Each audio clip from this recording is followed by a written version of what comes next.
আমরা অটোমেশনকে সর্বোচ্চ অগ্রাধিকার দিয়েছি।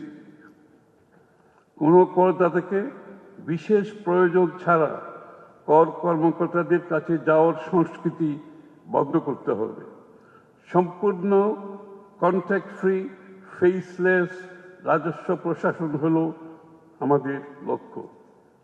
রাজস্ব বোর্ড এ লক্ষ্যে অনেক প্রশংসনীয় উদ্যোগ গ্রহণ করেছে।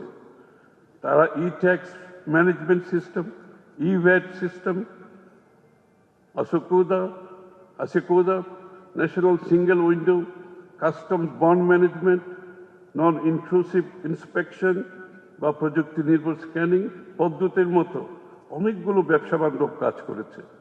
এতে জনগণ নিজের বাসা বা অফিস থেকে নিবন্ধন নিতে পারছে, রিটার্ন দাখিল করতে পারছে, কর পরিশোধ করতে পারছে, কাস্টম ক্লিয়ারেন্স দ্রুততর হচ্ছে, রিস্ক বেসড অডিট সিলেকশন চালু হওয়ায় কর্মকর্তাদের স্বেচ্ছাচারিতার ক্ষমতা হ্রাস পেয়েছে। আমি এসব চমৎকার উদ্যোগগুলোর জন্য রাজস্ব বোর্ডের কর্মকর্তাদের আন্তরিক ধন্যবাদ জানাই। তবে এগুলো যথেষ্ট নয়, আমাদের আরো অনেক দূর যেতে হবে। করদাতারা যেন কোনোভাবেই হয়রানির শিকার না হন সেদিকে কঠোর নজরদারি নিশ্চিত করতে হবে।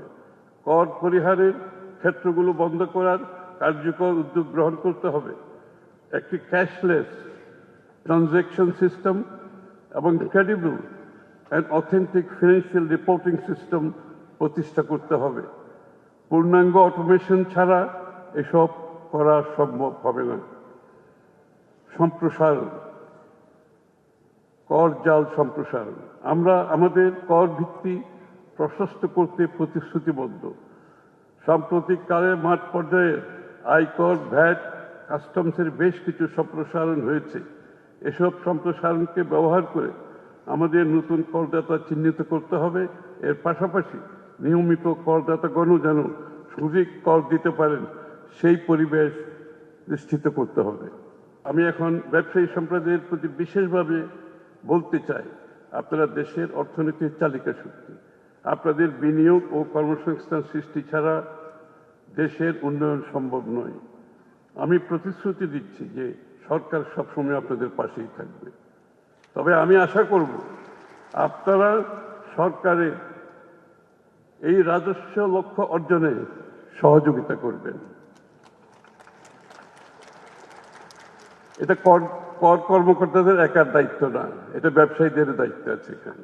আজকের এই সম্মেলন থেকে আমরা এই বার্তা নিয়ে যেতে চাই যে বাংলাদেশ এখন আর ঋণের উপর নির্ভরশীল দেশ থাকবে না।